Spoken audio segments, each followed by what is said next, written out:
Good evening and welcome to ITV News Meridian. Tonight's headlines: University accommodation crisis. The students forced to live in a Premier Inn 22 miles away from campus. On the market, the narrowest house in England, but step inside and all is not what it seems. A celebration of sci-fi, but which Sussex village inspired this classic film? And the butterflies back from the brink, 2 years after their numbers reach crisis point.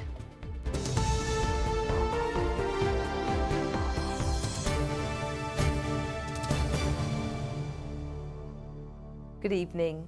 Good luck, I was just about to say.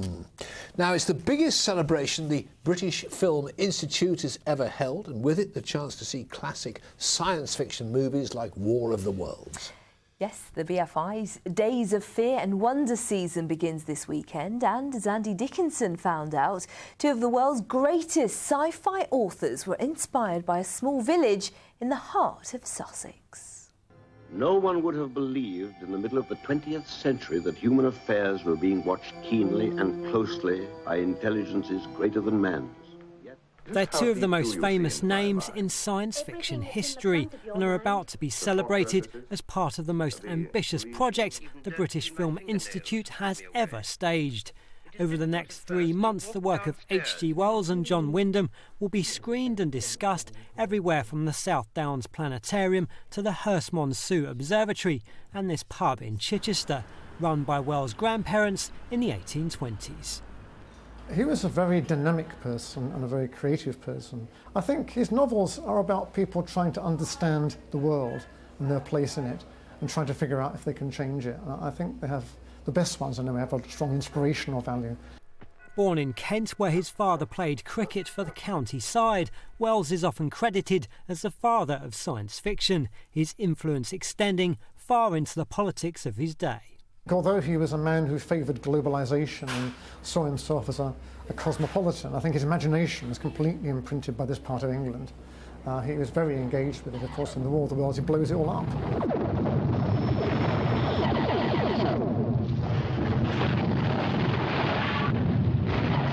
While Hollywood relocates much of the action to America, many of these stories are actually set in our region. Day of the Triffids crosses from Sussex to the Isle of Wight, and the village of the Damned, originally titled The Midwich Cuckoos by Wyndham, was supposedly inspired by the village of Midhurst, which is also where H.G. Wells went to school.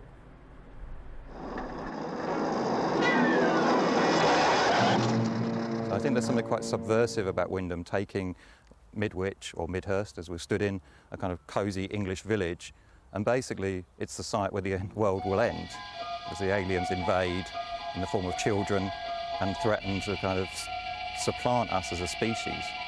But I think the ongoing legacy of the case of both writers is this fascination with the apocalyptic. You know, now it's much more maybe in film as well as in literature, but we are surrounded by, you know, an age of climate change.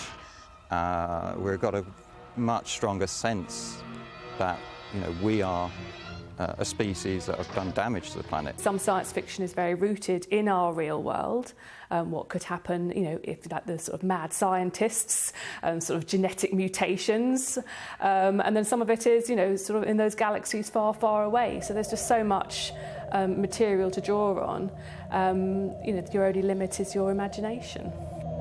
Electronic eye, like a television camera. With over 1,000 screenings at 200 locations across the country, the Days of Fear and Wonder season will run until the end of the year.